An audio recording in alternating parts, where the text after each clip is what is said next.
Of course, when we start our business model at the pan-European level, we started that business model in last year. It was not the best year to do that.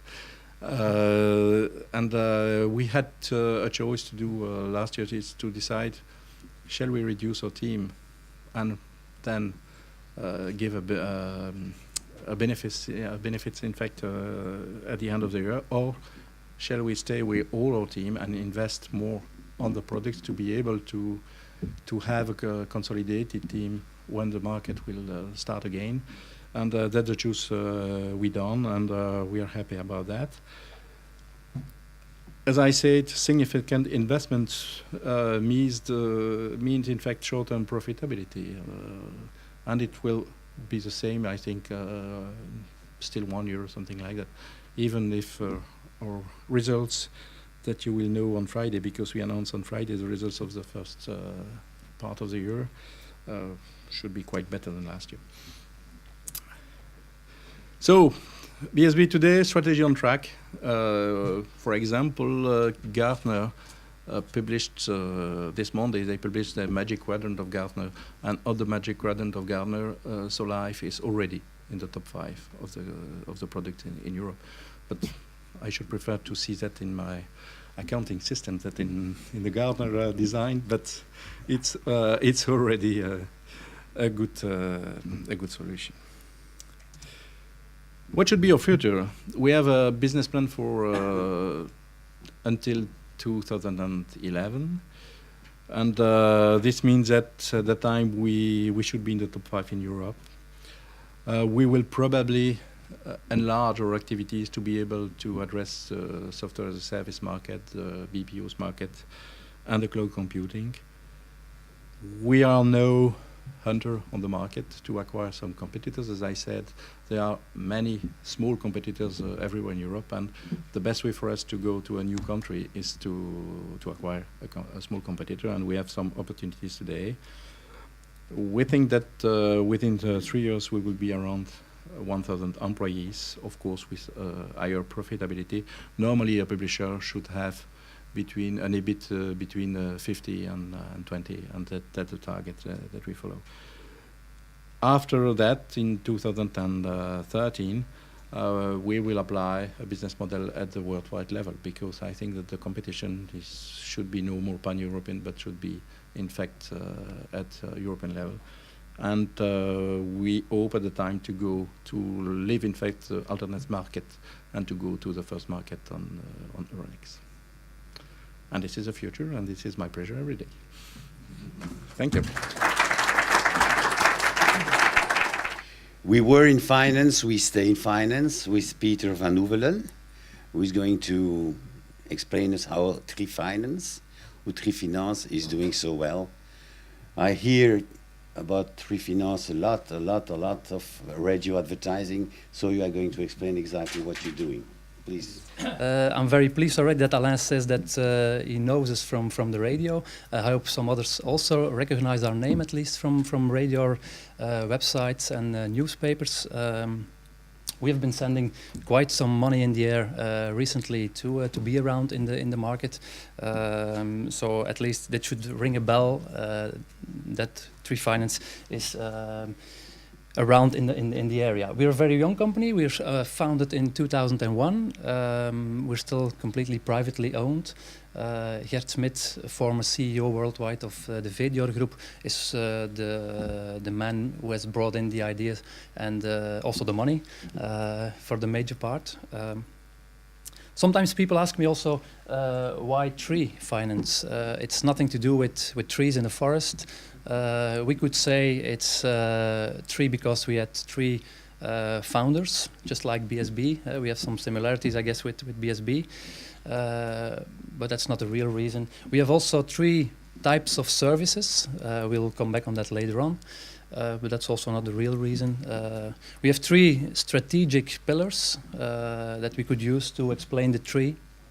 But also that is not the real reason. In fact, when we started, we just asked our communication office to create us a name that was pronounceable for the Dutch-speaking, the English-speaking, the French-speaking people, it should have finance in it, and it should be expandable to other services like ICT, HR, legal, and they came up with Trois Finance. In the meantime, we also created, or we launched in the beginning of this year, we launched the Trois ICT. So it's now already becoming exported to other service lines. We forgot at that time the German, and they are now struggling a little bit. In Trois Finance, it's a little bit more difficult, and we have an office in Germany, in Düsseldorf, so this is a little bit more difficult for them. Apart from the office in Düsseldorf, we also have offices in Belgium, of course, in Brussels, Antwerp and Ghent, in the Netherlands, in Amsterdam and Rotterdam. As you might have guessed, we are in finance. We are a finance knowledge sharing network company, so it doesn't mean a lot. It means everything, but at the same time, it's very vague. Sometimes people think we are a recruitment company, and they're not completely wrong. We do 4% of our turnover in recruitment and selection, so it's a very minor part of our total business.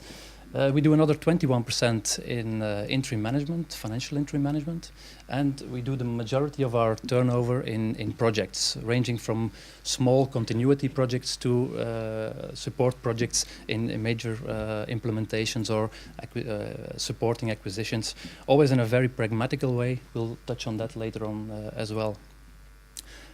When people ask me, where do you position Trois Finance, I sometimes try to explain them a little bit by comparing with existing companies, and I'm always telling them then, in fact, we're a little bit, or we saw when we started Trois Finance, we saw a niche or a gap between, at the one side, the staffing companies, interim companies, temporary agencies, providing CVs and providing people to companies.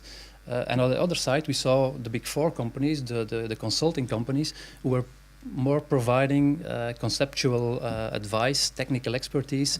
And we position, or we think there's a position in between. So we try to provide intelligent capacity and pragmatic hands-on solutions, pragmatic consultancy. And in saying that, I'm not pretending or intending to say that capacity people, the temporary agencies, have not intelligent people, and I'm also not intending that the big four or the consulting companies, where I started my career, by the way, are not having pragmatic solutions. But this is more our focus. We are a little bit in between, and this is a nice position to be. It's a little bit difficult for the staffing companies to see what we do, and it's also a little bit difficult for the consultants and the big four companies to see how we do and to try to take parts of our market, if I can say so. The Trois way, I used to say the Trois Finance way, now I have to say the Trois way, is more, or the distinction is more in how we do things rather than in what we do. We have, of course, a lot of competitors in the recruitment and selection. We have competitors in the interim management world. We have competitors in the project world. As we will see later on in the presentation, it's more, or the distinction is more in how we approach things rather than what we do. As a finance person, we also need some figures, of course. Our turnover growth from 2002 from almost zero to the cape of 30 million euros that was passed in 2008. 2009, we had we suffered a little bit from the crisis, and we grew only 4%. And now we have a forecasted growth of about 15–16% for 2010. So we're a little bit back on track in this area. This is the evolution of the people. We have three types of people. We have our project consultants, people on our payroll working on the projects that we are doing for our clients. We have the interim managers. This is the gray bar. And we have our internal people, our base camp people. This is also a very important group of people, as we will also see later on in the presentation. Unfortunately, the growth of the people is reflected also in the growth of the turnover.